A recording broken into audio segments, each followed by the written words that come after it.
Dear student, welcome to my YouTube channel.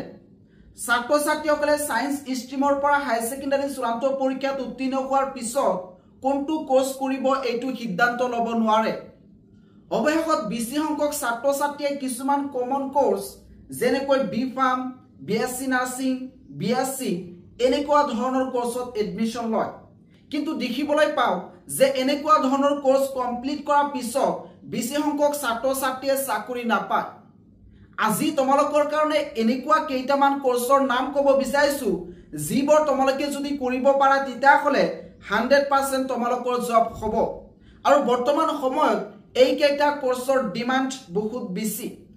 গতিকে তোমালোকে যদি এই কেইটা কোৰ্সৰ বিষয়ে জানিব বিচৰা তেতিয়া হলে স্কিপ নকৰাকৈ সম্পূৰ্ণ ভিডিওটো চাবা। আজি আলোচনা কৰিব বিচাৰিছো যে ইঞ্জিনিয়াৰিং ক্যাটাগৰী কি কোৰ্স আছে যিবোৰ কৰিলে তোমালোকৰ 100% জব হ'বই।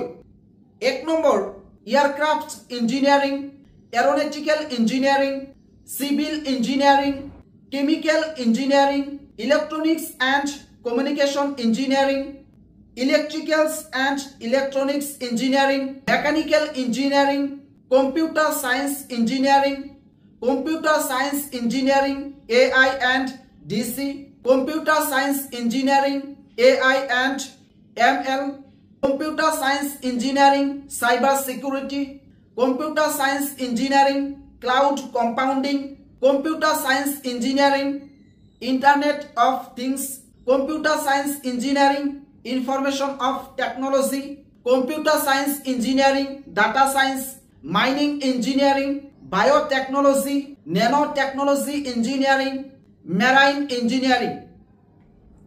এই কোৰ্সবোৰৰ ডিমান্ড বৰ্তমান বহুত বেছি। তোমালোকে যদি এই কোৰ্সৰ বিষয়ে ডিটেইলছ জানিব বিচৰা তেতিয়া হলে স্ক্ৰিনত দিয়া নম্বৰত যোগাযোগ কৰিব পাৰিবা। আৰু এনেকুৱা ধৰণৰ কোৰ্সত যদি তোমালোকে এডমিশন ল'ব বিচৰা তেতিয়া হলে এই স্ক্ৰিনত দিয়া নম্বৰত যোগাযোগ কৰি এডমিশন ল'ব পাৰিবা। আৰু এইটো নম্বৰত যোগাযোগ কৰি তোমালোকে একেবাৰে কম টকাত এনেকুৱা ধৰণৰ কোৰ্সত এডমিশন ল'ব পাৰিবা।